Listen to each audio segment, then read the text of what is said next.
Oh yo tout le monde, j'espère que vous allez bien. Aujourd'hui on va parler d'un de mes mangas de sport préférés qui n'est nul autre que Haikyuu.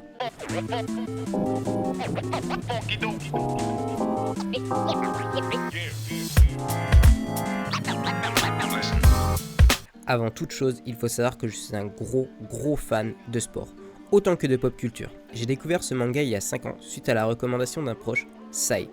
Et en soi, j'ai tout de suite accroché. Ce manga prône des valeurs qui me sont chères à mon cœur, telles que le fair play, le jeu d'équipe, ainsi que le dépassement de soi. Et c'est un manga sur le thème du sport d'équipe, donc forcément c'était ces valeurs-là qu'il allait véhiculer. Et donc c'est ces valeurs-là qu'ils ont mises en avant. Bref, Haikyuu, ça parle surtout de l'histoire d'Hinata, un jeune joueur de petite taille qui kiffe le volley et qui veut jouer au volley en club et affronter tout un tas de personnes, car il est juste accro au volley.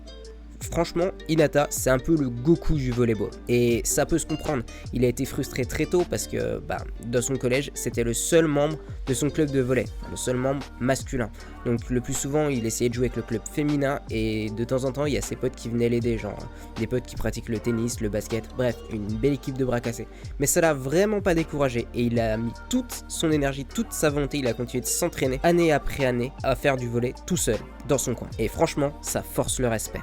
Aujourd'hui, on va parler de mon personnage préféré dans l'œuvre, à savoir Bokuto. Quand j'ai vu ce personnage lors du camp d'entraînement à Tokyo, j'ai de suite été interloqué. On avait ici un personnage qui semblait subir ses propres émotions. Et ce qui est assez étonnant, c'est que d'habitude, cette caractéristique, on la retrouve plutôt du côté des personnages féminins. Ce qui est vraiment un stéréotype, mais c'est comme ça, c'est pas moi qui fais les règles. Et là, pour une fois, on a un personnage masculin qui semble véritablement subir ses émotions. Il est capable du meilleur comme du pire. Quand il est en forme, rien ne peut l'arrêter.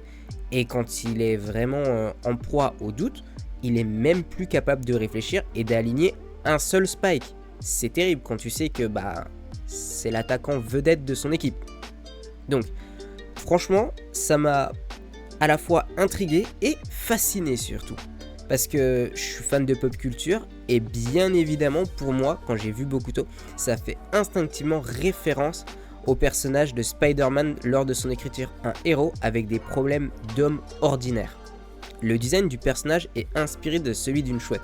Et basiquement, moi j'aime les chouettes. Mais ce qu'il faut surtout noter, c'est que c'est également le logo de son équipe Fukurodani. D'ailleurs, fun fact numéro 1, vous saviez que Fukuro en japonais ça signifie chouette et que cette équipe fait partie du top 4 des meilleures équipes de Tokyo et elle vise bien évidemment la première place du tournoi national. Fun fact numéro 2, vous saviez que Bokuto en japonais ça signifie avec moi et quand on voit que le design du personnage est inspiré d'une chouette qui est donc, je rappelle, le logo de l'équipe, on peut dire qu'il incarne un peu son école. Et ça fait 3 années consécutives que son équipe, donc Fukurodani, participe aux championnats nationaux. Or, on sait que ça fait 3 ans que Bokuto joue dans cette même équipe. On pourrait donc en déduire que Bokuto, c'est littéralement la personnification de son équipe et qu'il ne faut pas aller chercher plus loin. Or, c'est faux. À lui tout seul, en fait, Bokuto, il ne représente pas son équipe. Certes, c'est une égérie, mais l'équipe de Fukurodani ne se limite pas qu'à ça. C'est une équipe très stable et très solide avec d'autres excellents joueurs. Et elle mise surtout sur un excellent jeu d'équipe solide. Parce qu'ils le savent aussi, Bokuto il est capable du meilleur comme du pire. Et quand il est dans ces phases où il est tout en bas, faut assurer. Parce qu'on peut pas. Tu peux pas tout miser. Par exemple, tu peux pas faire un all-in sur le rouge quand tu joues à la roulette russe. C'est vraiment dangereux. Et quand tu vises la première place, tu peux véritablement pas te permettre de la jouer au hasard comme ça.